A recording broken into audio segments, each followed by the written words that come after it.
I was a young boy in New Japan. Yeah. And before the shows, we would all like warm up in the ring, and the young boys would like be made do squats and push-ups and stuff. And then we'd get in the ring with the senior wrestlers and we'd be stretched, which would be like shot on basically and beat up. And Minoru Suzuki was in the ring with me. He was a legitimate grappler. Yeah. And I caught him with an armbar. Oh. And he goes, "Oh, David, you're a real shooter." And then Tiger Hattori, who you know, kind of heard that. And every day he said, "Hey, David, you're the real shooter. You're the real shooter." So this was going on in the locker room for about a year.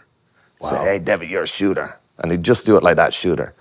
And when the time came about a year later, the office came to me and said, "Hey, we want to turn you heel. Want to like put you with Fale. We need to like get you guys a group." So then they decided to put in Carl Anderson and Tama. Oh, yeah. I was trying to like think like what ties us all together.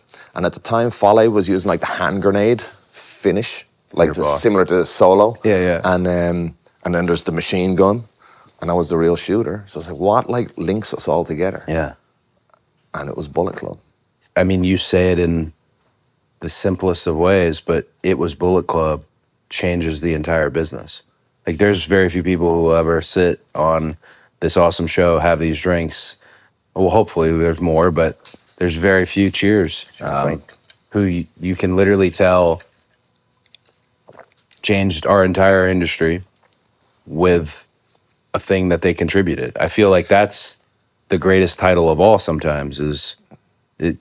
I know I always do this to you, and I did it in the ring live in Belfast, and I'll continue to do it to you. You done it actually when you first came back to WWE as well. Yeah. Because I went on your bus to welcome you back, give you a hug, and you spat it out straight away. Because I was blown away.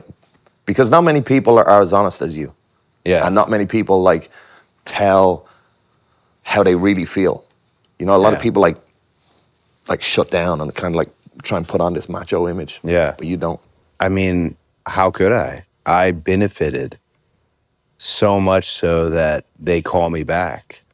That I benefited from a thing you created and I got to be part of, even though I'm not the most glamorous part of it.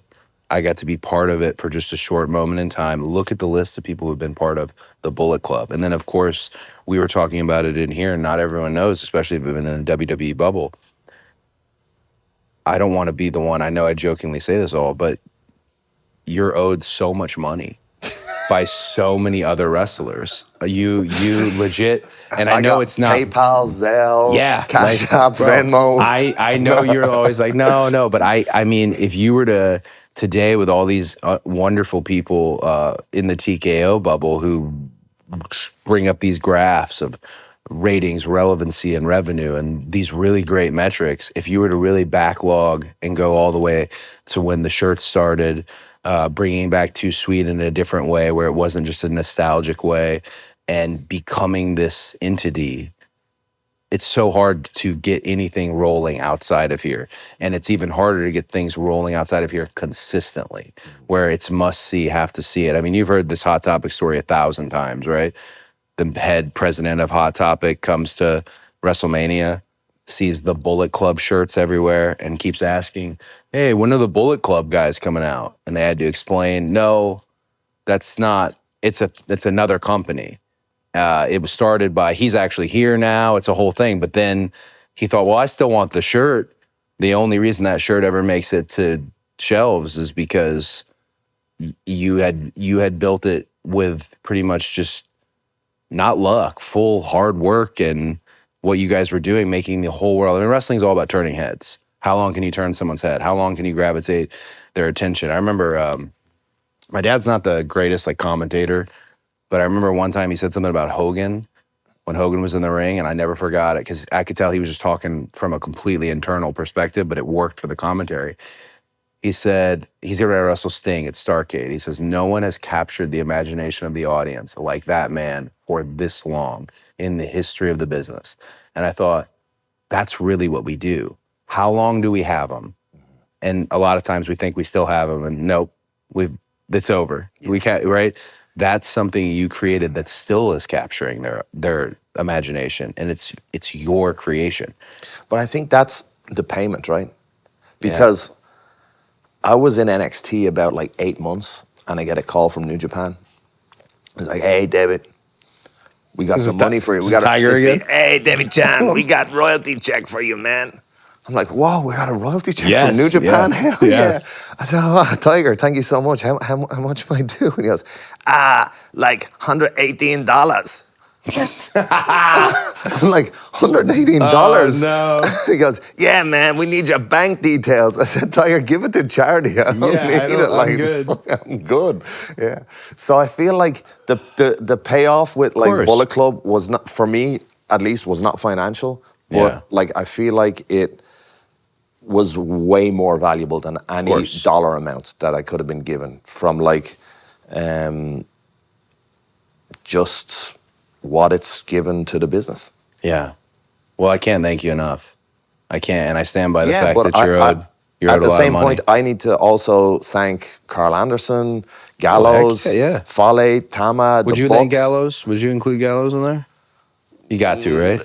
Yeah, 100%. Ever tell you about? I can't speak highly enough of Gallows. He's so funny, and I can't express how much the locker room misses him. So we don't talk. I mean, Gallows and I will like not talk for 6 months, and then I'll see him. He'll come back or something, and it's right back. Oh yeah, he's so funny, and I didn't know Carl that well, and so like they just make such a good team, such a good unit. Anyway, so Gallows had an indie in Georgia called Bulletproof. Again, he's still riding. It was still Bullet Club. He was still on the Bullet train, right?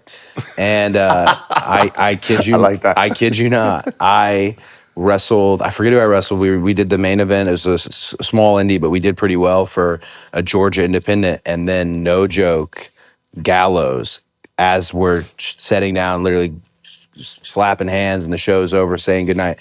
Gallows pulled in. This is gonna sound terrible, but I think it's okay. With a truck, and he had in the back of it all of his WWE action figures. And he put them on the merch table and offered like basically a half off. Hey, get these. It was this last little minute, like the 50-50 rally, this last little carnival like element. And I mean, people were eating it up. It was, I didn't think I'd see him. He was doing this and asked me to be part of it. And he's always got an angle, always moving.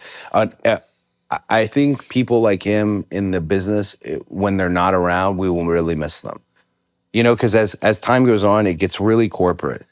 And, you know, man, I need a guy telling somebody he's going to backdrop him while he's butt naked, making him uncomfortable. You know, I need like that moment. Yeah, he's a dying breed. Yeah. For sure. I'm trying to think. I'm like, who else is like that, right? There's not many. No. And that's not just Japan, America, and internet. He's very specific to that style of wrestler. And I mean... Yeah, and I haven't been like on the independent scene for like 10 years. So like I maybe there's guys out there, but I don't know.